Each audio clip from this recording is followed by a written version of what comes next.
Winning a championship is one of the hardest things. I'm not sure who the Michael Jordan of our sport is, but it has to be James. He is the best drifter in the world. Being the first to 4 titles, something that's never been done before. Formula Drift is truly a global championship. You have to see yourself as a champion. You have to have the mindset. Whenever you're standing on that podium, you're going to look back and none of this is going to matter. Champion and first ever 4-time Formula Drift champion. Make some noise for the AutoZone Mustang RTR Spec 5 FD NGK Pennzoil. A list of goes on and on. Nail tires on the corners. The one and only James the Machine Dean.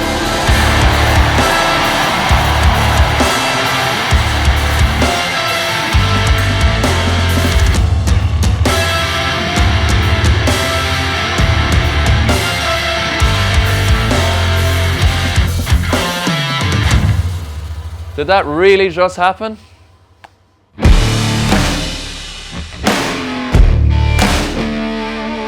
My name is James Dean, driver of the AutoZone Ford Mustang RTR Spec 5 FD in Formula Drift, and now 4-time Formula Drift champion. So last year was our debut season with RTR, and I was the only driver last year to not get a win. It was our debut year, so we had a lot to learn, but I was super happy to get a couple of podiums. And you know, going into Irwindale last year, I really felt like this is my chance, this is the event to go for. I never won an event in Irwindale before. It was the first time I was there, trying to take a championship title, and I didn't feel that much pressure going into that event. But we all know what happened last year. We had that crazy crash. Just like that, I thought the weekend was over. The car was absolutely wrecked, but in true RTR style, the team got stuck into the car, somehow managed to repair the car for my qualifying run in less than 90 minutes, and I had to build up the courage to jump into that car with a lot of pain, not knowing what was wrong, and we battled that weekend and managed to stand on that podium. And I feel like standing on that podium after such a dramatic event bonded me much closer to the team and gave me a lot of confidence going into the team this year as the lead driver, as the driver chasing a championship. And I worked on myself really hard over the off season to come back this year and give it my absolute best.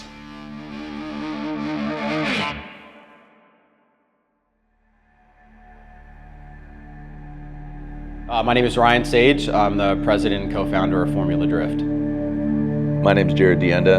I'm the voice of Formula Drift. My name is Odi Bakshis. I've been competing in Formula Drift since 2011. My name is Chris Forsberg, and 3-time Formula Drift champion. I am Fredrik Alsbo, driver of the Rockstar Energy Drink Toyota GR Supra, and I am a 3-time Formula Drift champion. James's general programs are, I'm going to build this car, I'm going to have my team do it, I'm going to be super intimate with it, I'm going to focus on this championship. As his career has expanded, that's become less possible to do, particularly in the United States where he has to get a visa and come and do all that kind of stuff. Now, was he in the best hands? Of course. Were they going to figure it out? Yes. It took a year, but you saw the beginning of that progression starting to come to fixation in Irwindale. 2024 was sensational, but it's almost feeding off of Irwindale 23. And that's where you really saw, like, I'm getting, tingles thinking about it. I thought for sure he was done. I had to go do things, and like where I left the conversation, he was out. He was not going to run Irwindale. I don't think it changed his expectations. I think it made him hungrier. It was such a moment, the crash, and even getting third at Irwindale and seeing everybody's reaction and just really pushing himself to a place I don't think he'd ever pushed himself to before, to work through the pain and still prove to himself that he could get back in the car. Because I think there was, it was a big moment for him. He'd never had an accident that big. He took that as motivation. It was fuel on his fire. He came back this year poised, brand new car built, set up to his liking. He turned a lot of things upside down and came out swinging in Long Beach. That is the absolute first step to being able to win a championship, is having a perfectly built car that's not going to fail on you when you push it to the complete limit. And when you're winning championships, you're driving more laps than anybody else. So the amount of run time you're putting on your car is up to twice as much as the guy next to you. So you got to think about the effort that not just the driver has to withstand mentally, but what the car has to withstand. He's one of the best drivers in the world, so it means a lot that he's come into the Formula Drift Series to prove to the world that he's, top dog. He had almost a career-ending crash. That chassis for any other team probably should have been thrown away at that point, and yet he comes back against medical recommendations, and smartly he didn't get a report filed and said, hey, I've got a broken collarbone. He just sat there and took it and went out under his own liability and drove, essentially with a broken body part and captured third place. That, to me, if I was guessing, is the impetus of this year's championship, of the 4th championship.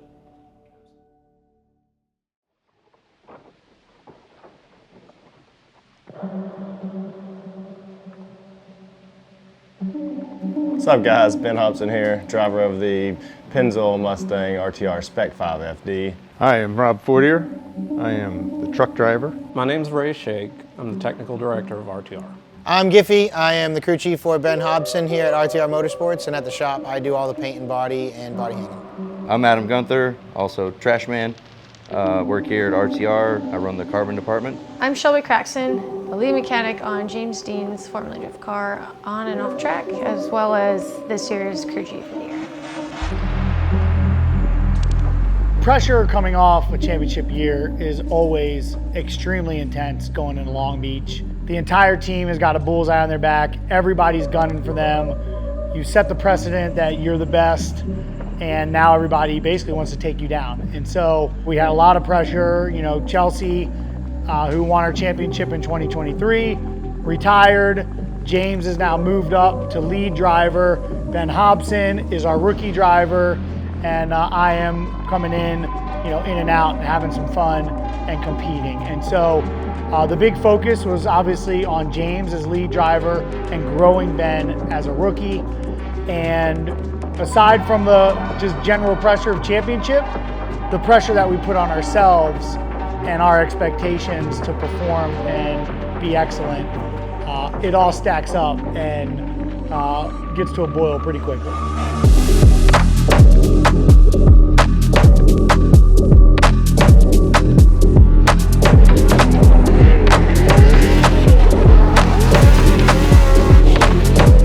I could sense the pressure that James had because he wanted the championship so bad. He was, that guy lives, breathes, eats, drinks, thinks drifting 24/7. It's not even the expectation of everybody else, it's the pressure that he puts on himself. He wanted to do good by everybody else. James is always just wanting to show everybody that believes in him that he can do it.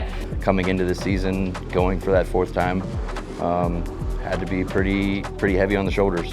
Yeah, I don't think we put any pressure on James. I think he put most of it on himself this year. I'm just going to do my job, which is the same regardless of the day. So the effort that he gets from me is going to be exactly the same. I have this competitive spirit, and when I go to something, whether it's skydiving, and I drove funny car for a while, no matter what I do, I go in it with 125%, and my goal is to win championships. I didn't feel any added pressure coming into this year after last year. I was actually super eager and excited and just wanted to improve and make things even better. And let's get his ass to the podium every single round if we can.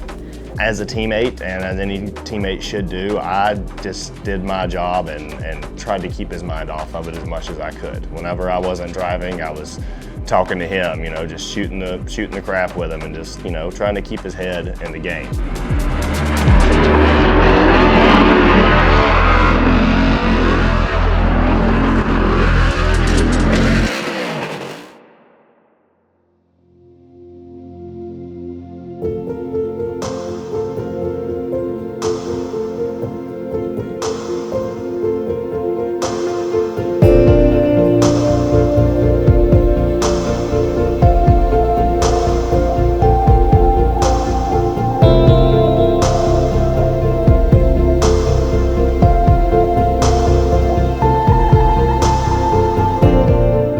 what happened with the fire. Team got the car fixed and back, ready for practice, ready for battles. Yeah, so after the fire, obviously the team, Ray, Shelby, everybody involved had to get stuck in to put the car back together. And I feel like Ray and Shelby had the most responsible job, which was building an entire new wiring harness for the car in less than 2 days. Post-fire in Long Beach, what was I feeling? I was like... The car was running really well. It felt exactly the same to drive, but we started having this weird issue where the car was randomly switching itself off in mid-drift. We were still fighting it in Atlanta as well, but as we did more laps and more events, we figured out what the issue was. After we resolved those issues, the car was great for the remainder of the season. Yeah, I know everybody probably thought that the Gremlins were going to last all season, but we built that harness to last, and it took us all the way to the championship. Fortunately, for the rest of the year, we really didn't have any more fire-related gremlins, although we had the complete reminder of the fire in the way of patina on the engine and some of the parts that we left on the car for memory's sake for the year. I mean, for many teams, that would have been the end of the year. That would have been, you know, round one gone in the trash, and we pulled together, we never quit, and prevailed, and earned the win, and that set the trajectory for us for the rest of the year.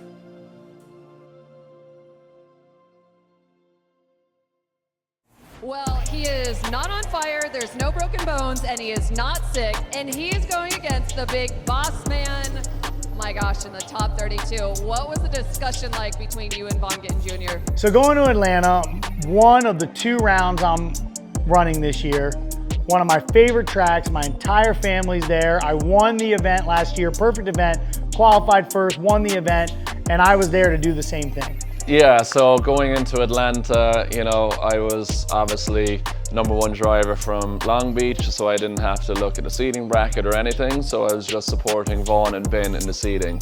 And the way it fell, we were joking about it in practice. I was like, Vaughn, you have to, you know, make sure you're on the opposite side to me so we don't have to battle tomorrow until the finals.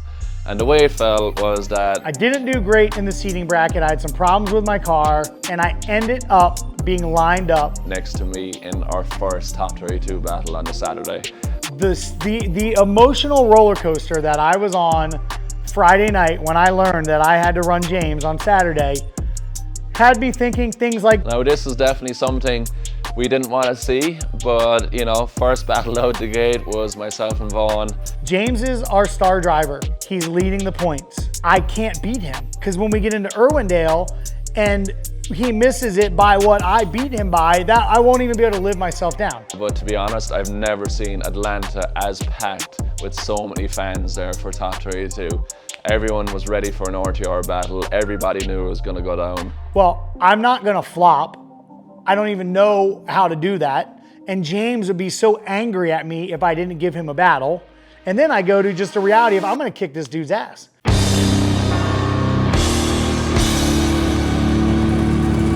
Round 1, James Dean, our current leader, against the boss man. Captain Clutch Kick, he won here last year. I mean, can we start any more aggressive with our points leader, 3-time champion, going against the boss man, 2-time champion, who could, well, we're about to black out because James the Machine Dean versus Von Gittin Jr. James Dean leads in the AutoZone Mustang RTR Spec 5FD. Comes in, look at that, pulling that left tire up, and Von Gittin Jr. goes into the dirt, and now comes up the hill into that horseshoe. These are fucking Broncos here, so it is fitting. Von Gittin Jr. gets to the dirt a little bit. Here comes James Dean. Tight is right there on that inside clip #2 now coming back down the hill. Here we go, Von Gittin Jr., James the Machine Dean, Von Gittin Jr. for initiation, James Dean. And I know he's gonna earn it. He's gonna earn it properly, but I'd hate to see them go and crash or a scenario like that. There goes James Dean. Oh, Von goes wide. And an outside zone 2. James Dean. Oh, goes the pass. Boom, there we go, baby. Von Gittin Jr. gets it back. He says, hey, I'm sorry, Von. Step on your toes. Let's come back and bring it back. James the Machine. I was the happiest I've ever been losing a round. Well done, bro. You were golfing. I wasn't giving you that shit. So being a team owner is, it's stressful. Like I don't I don't recommend it for anyone to sign up and do it while they're still trying to be in the driver's seat and drive. Yeah, one of the things that's extremely unique about RTR is that for the most part, the team owner is an absentee. You know, when you look at Odie, you know, he's a team owner, driver, Forsberg, team owner, driver. You know, Osbo drives for Steph Papadakis, who's a team owner who is like integral in every single part of the program. And I, by default, have set our team up so that I can step away. What you need to do is go back to the very onset of Vaughn's career. You know, he was already making good money as somebody that was doing, you know, tech support or IT work. And he could have done that for the rest of his life and had an incredible career, but he abandoned that and put his S13 on a trailer, drove it out to Road Atlanta and said, this is what I want to do. I don't think that the motivation to do that comes from somebody doing something passively. The age-old question of what does it take to be a champion, there's so much more than what people think. It's not just, you know, put in the effort and you get the result. It's not just the car build, it's not just the car setup, it's not just your team's capability, it's not just what spare parts you have and how durable it is. It's not just the mindset, but it's the perfect combination of all of those things. You got to see the whole picture as a team owner. You can't just focus on driving and your results and your performance. You can't just focus on, you know, one particular driver. You got to see the big picture, especially while you're one of the drivers in the seat. There's logistics, there's the HR component. You know, there's a lot of talented guys on my team that I got to make sure are happy, stoked, and encouraged to be there. Like, there's so many things that you have to give inputs to in order for everything to work well. We all want to be the best. We all want to be the greatest with the most amount of wins and everything. And of course I want to win a fourth and I want to win a fifth and who knows a sixth. But I have the utmost respect for that task. I know what it takes. I've been there. Not only does everything need to line up, but you even need a little bit of luck. This team does not rely on me to run. It's bigger than me. And it really allows me to be out of it and assess it from afar versus just being so in it like everybody else is. And I think that gives us an advantage. It's not like the RTR team has been completely undefeated for the past 2 years. However, they have the edge right now, 100%. And so all the other teams are trying to find what that is and or what is better than it.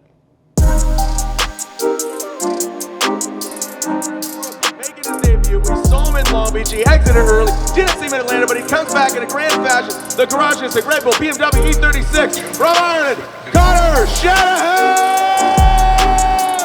Yeah, so going into Orlando, made it all the way to the finals to battle Connor Shanahan. Now, if you don't know, here's my neighbor. I've seen him grow up from being a kid, very close to his older brother Jack, helped Jack get involved in drifting when he was just 11 or 12 years old, and I was there the day Connor started drifting when he was 9 years old. So incredible to see these two guys, you know, start at the start and make it to the highest levels in the sport too, and it's been a pleasure of mine to help them in any way I could.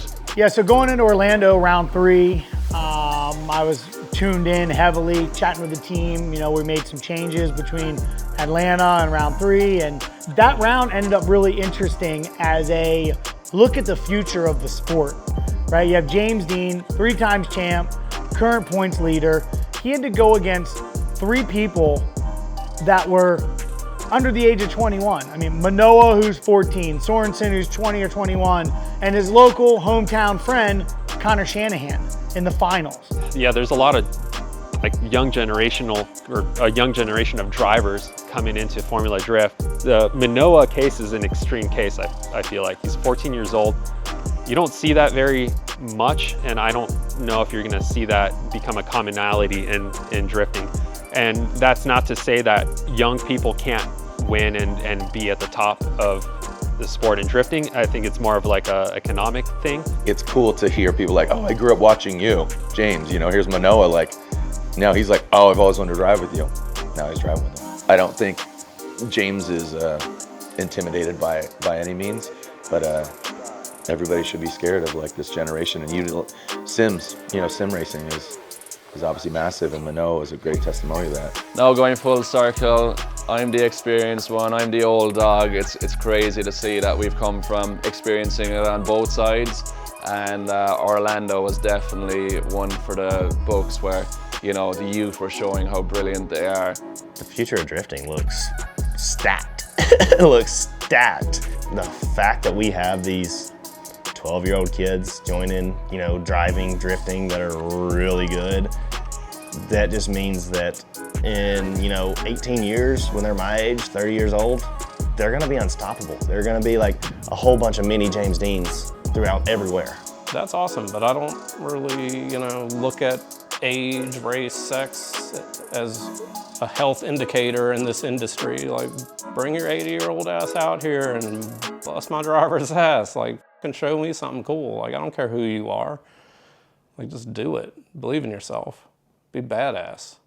Over a long period of time now, and watching this guy, you know, dominate here, and also watching him dominate in Europe, I tried to learn some tricks off him, I guess. But yeah, you know, that final was special. You know, I grew up watching James. The first drift event I done was watching James win, and you know, I remember sitting at home in 2017 when James came here for the first year and saying how cool it would be if I show up there one day and we're on the box together, and here we are.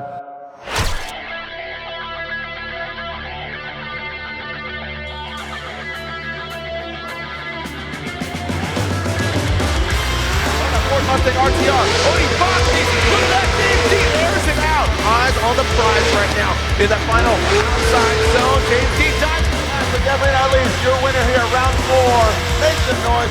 AutoZone Mustang RTR Spec 5 FD middle time. James the Machine D. Let's send it. St. Louis. Good proximity by James Dean out the outside zone 2. After that tail light, Hero Manoa in the outside zone 3. Look on the last outside. Hero Manoa. James Dean.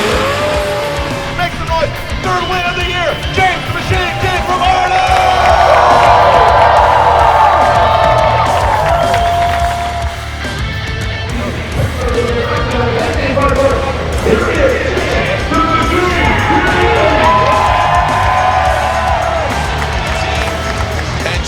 Look at him, he's pushing Jones around, but if Jones just keeps it right, oh, buddy. Oh, what an amazing initiation. Oh, doctor, look at that. Jones taking down a 3-time champion. Maybe one more outside zone for Jones. James Dean and Jeff Smoke amazingly throws down a heater lead run. Sorry, I couldn't see the last transition. I threw it away.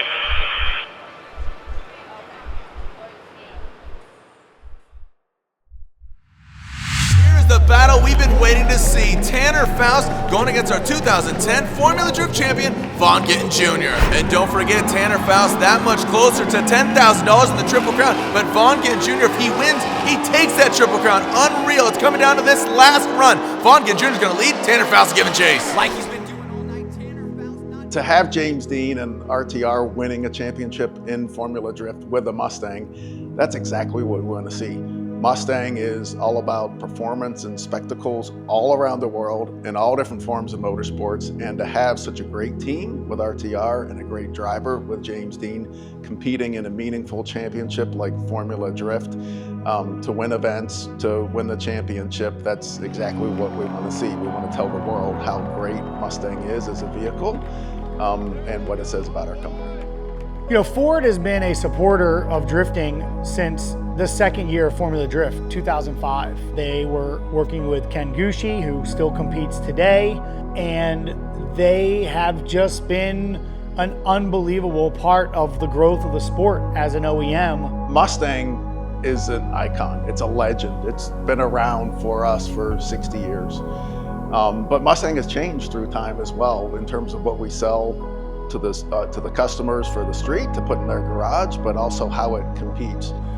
I mean, they have a freaking electronic drift brake in the all-new Mustang that 2 Formula Drift champions, myself and Chelsea Denofa, helped develop. Just that alone talks about their love for our sport. Mustang is capable of winning on ovals with NASCAR, on straight lines with NHRA, on road courses in sports car, but also it's capable of winning in Formula Drift, where there's a lot of precision and agility required from the driver, but also the vehicle. And Mustang's shown that it's adaptable and able to excel in that environment. This relationship of Ford and RTR and drifting has grown to so much more than just competitive drifting. It's grown into off-road. It's grown into, our partnership with vehicles that are available at the dealers. Part of why we participate in motorsports is to connect with customers, connect with fans. We always want to be winning when we do that. But we race with Mustang all around the world in all different forms of motorsports, and especially in Formula Drift. It's about the youth, it's about the culture, while still showing that Mustang is a true performance car, not just an old hot rod. But now it is an icon in drifting, and that value to Ford and Mustang and to its future owners is something that we should all be extremely, extremely proud of.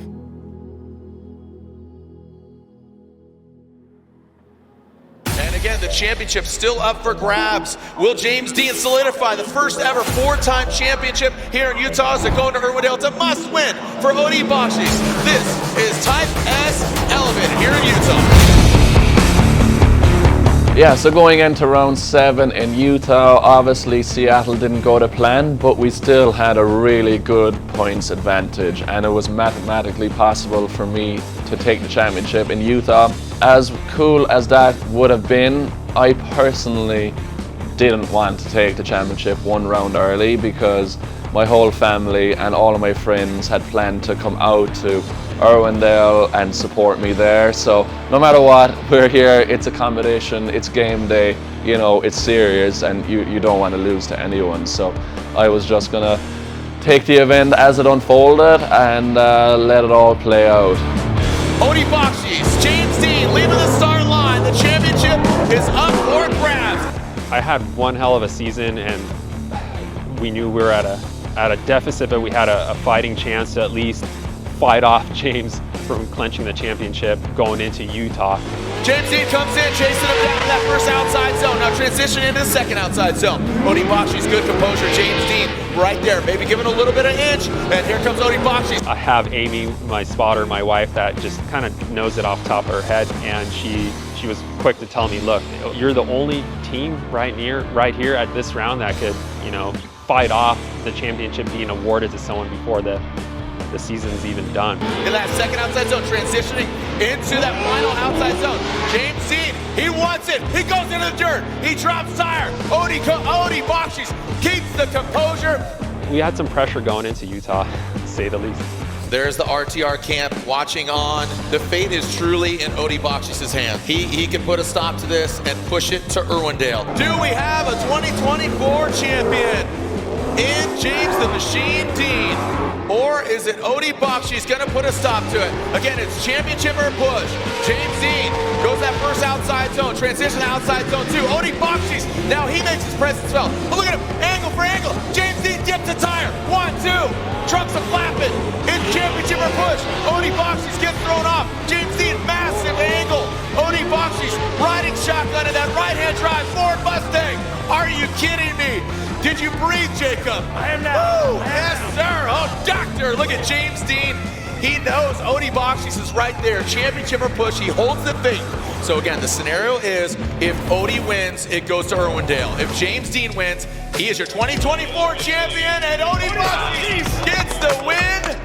Odie Bakshi's gets the win. So Odie managed to go ahead after our battle in top 4, and he battled Asbo in the finals and managed to get the win against Asbo. So he's showing the world that he is ready. He is not letting this championship slip away from him either, and he wanted to take it all the way to Irwindale. And even, speaking to Odie after our battle and in that evening, he was really, really glad that the championship fight wasn't over a round early, and he was ready to go into Irwindale and give it his absolute best to make sure it could be as tight as it possibly could, rounding out the show.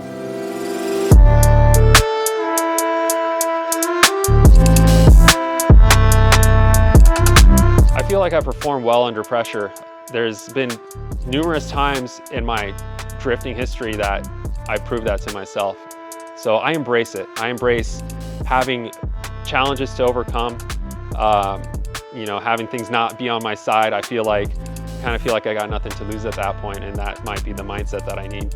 This is the most absolutely mental sport from behind the wheel that I could ever imagine. I mean, while drifting is not physical in the sense of like running a marathon, it's still very physical in the sense of your coordination and your ability to use all the tools of the car with absolute perfect timing. But the real magic of the sport is right here.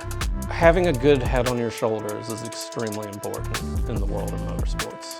In the environment that we work in, when stuff doesn't usually go your way, or dips are breaking, it's 100 degrees, or you know, axles are snapping, yeah, your mindset and where you are is a huge part of it. You got to be able to power through certain aspects, whether you're a driver, whether you're a crew, whether you're a truck driver, it doesn't matter, right? So being able to push through and persevere through the other end of whatever it is, it's just what makes a good team. I've got to worry about tires blowing, engines blowing. You could blow a championship. We could have blown that championship if that car didn't cross that starting line. That's how important the truck driver was that week, by the way. I'm there to perform the task at hand to the best of my capabilities and never lose sight of that. You have to see yourself as a champion. You have to have the mindset of a champion. And what that means is that you are capable. You have the ability to drive better than the guy next to you. You can tell the drivers that are connected with their car and the guys that are along for the ride. And the only way you're going to find that is by just diving in head first. Formula Drift is a mental sport, much more so than a physical sport, because you literally sit there and wait for hours on race day or weeks leading up to an event. And that event and your entire month can be broken in 25 seconds. You could have the championship mindset. You think you know you have it figured out, but there's so many other variables at play. Flights, jet lag, bad vibes, problems, whatever you left at home, you know, like you have to clear all of that and be in the present moment and extremely focused the moment you leave the line. And that is the difference between being good and being a champion.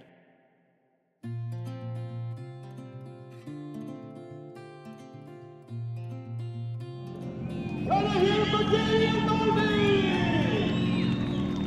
Can I hear it for James Dean? So I'll never forget, you know, when I was a kid with this big dream that everyone thought, what's he talking about? You know, I just went and chased it anyway. I started competing just before I turned 15, and I won my first ever pro event when I was 15 years old. You know, I've known James Dean since he was 16 years old. You know, I met him the first time that he came to the US, and since that moment, I just saw that he was just a special dude. Not only behind the wheel, but he's one of the most humble, great people that I've ever met. My relationship with James Dean, goes back to, I don't even know when we first met, but I just know. I looked up at him, I said, hi, my name's Jared Dienda. So I won my first championship in 2015, and James coming in 2017, I knew that we were in for a bitch and fight. James Dean's effect on drifting in the rest of the world, I mean, you could tell almost any event he entered, he would win. So when James came back to FD in 2017, he had all this kind of global experience, driving with many different drivers and many different competition series.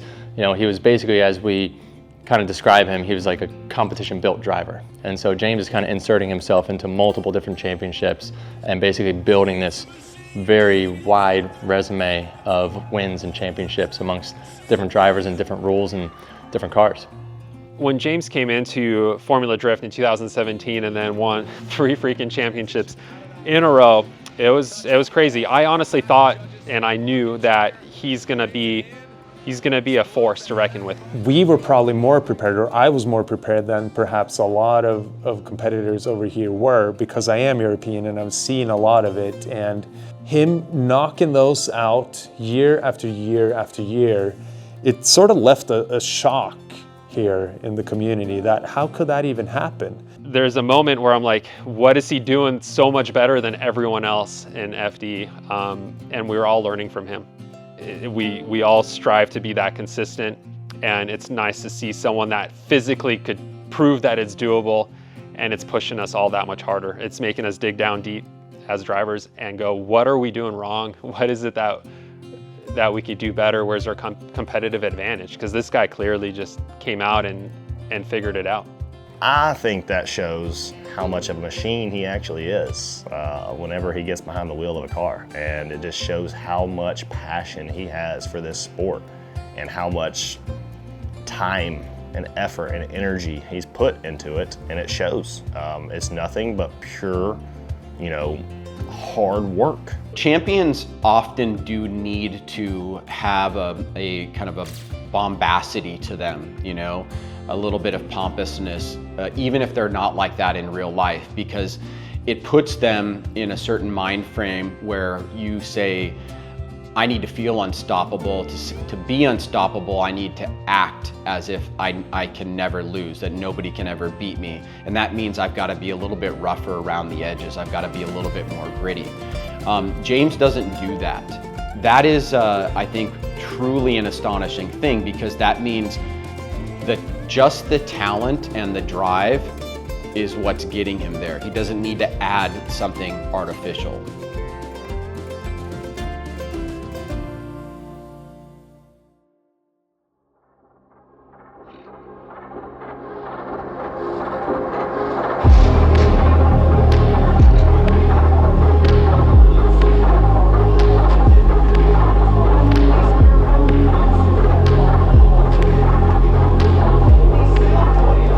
Yeah, so Irwindale is going to be a special one for me no matter what. Obviously, it was possible that we could lose the championship, but it was really likely that we were going to take it.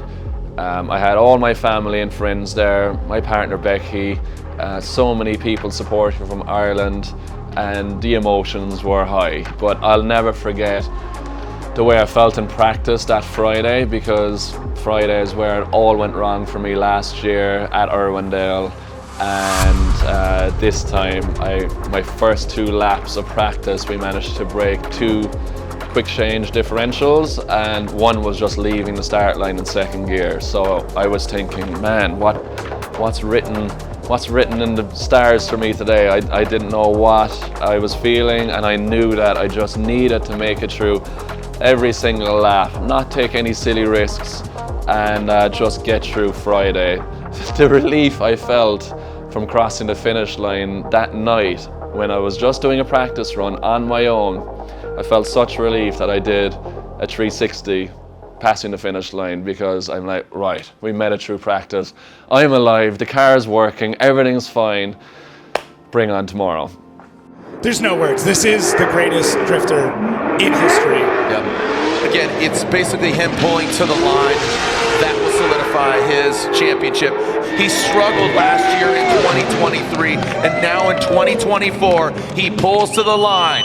And James the Machine Dean is your 2024 Formula Drift champion behind the wheel of his right-hand drive AutoZone Mustang RTR Spec 5 FD. The fireworks go off. His teammates Ben Hobson, Vonkin Jr., the flags are waving, the Irish whiskey's flowing, the party continues, and there it is, the tall drink of water. That is James the Machine Dean, your first ever 4-time Formula Drift champion. As easy as it looked on the outside, it was very stressful for our team.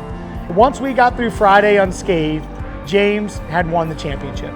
He got 0 practice except for his championship celebration run.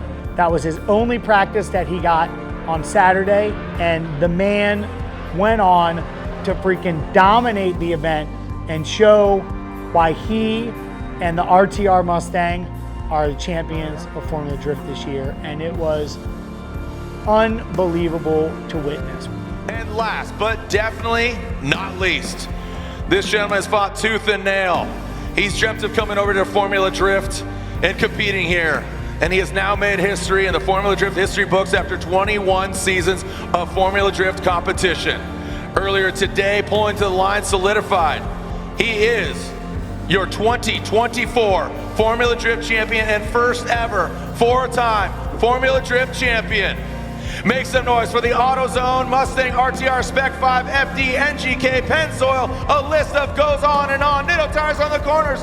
The one and only James the Machine Dean, your 2024 Formula Drift champion and four-time champion. Even saying that right now, it's crazy to think, you know, when I had this opportunity with Vaughn and RTR to come back to Formula Drift, I did know that I could potentially be first to four, but I never really knew that it would happen or be possible. I didn't know how well I'd gel with this car because it's very different to everything else I've ever driven. So when it was actually becoming a reality, it was just unbelievable. Here we go, your winner, round 8 of the Formula Drift Pro Championship, Type S Nightlife. Let's get lit! Mr. Pure Cork, that's right, James the Machine Dean!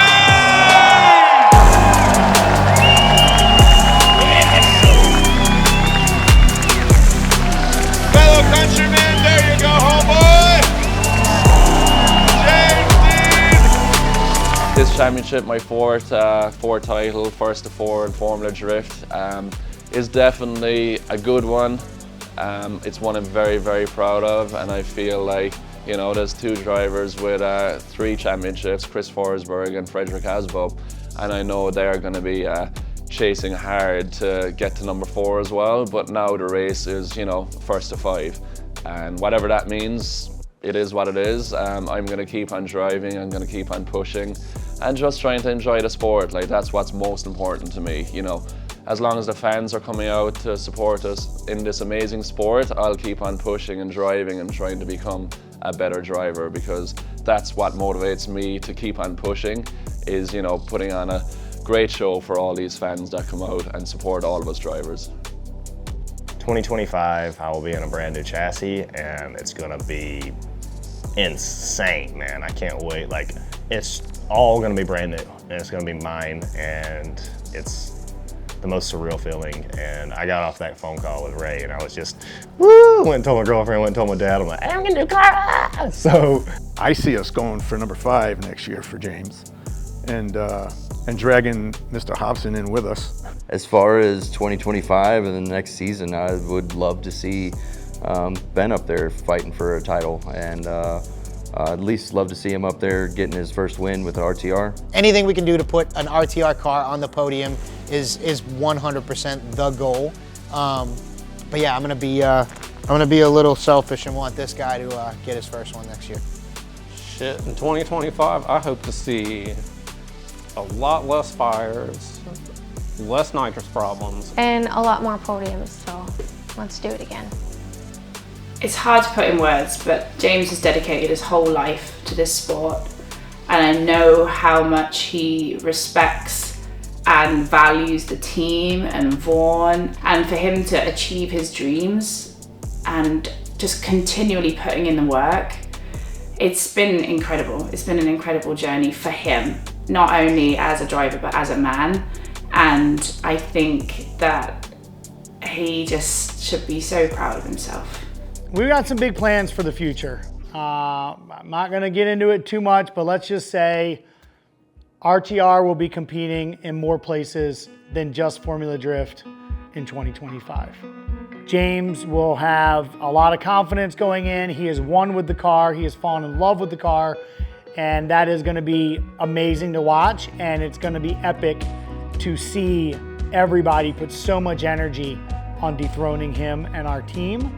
Ben has come so far this year, and a lot of people don't see it like I do or our team does, but I believe that he is going to come out next year absolutely swinging, and we are going to put a ton of effort and energy into making sure he is ready and getting him fully in the mix and battling for a championship, whether it's next year or the following year. We're committed to him, he's committed to us, and James, as his mentor and the lead driver, is committed and fully believing in what Ben is capable of. And so for me, I'm excited to show up at a couple rounds, have some fun and compete, and witness and be behind my team every step of the way, supporting them in every single way that I can to earn another championship, or at an absolute minimum, earn the greatest results that we can in any given moment with what is in front of us. And James, yes, my friend, that just freaking happened, my brother. We'll see you soon, friends. Woo! That was good. We can end it with that. No, we got one more thing. Oh, okay. I got something I want to add.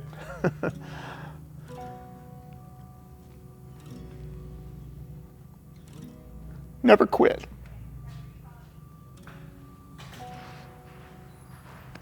See you next year.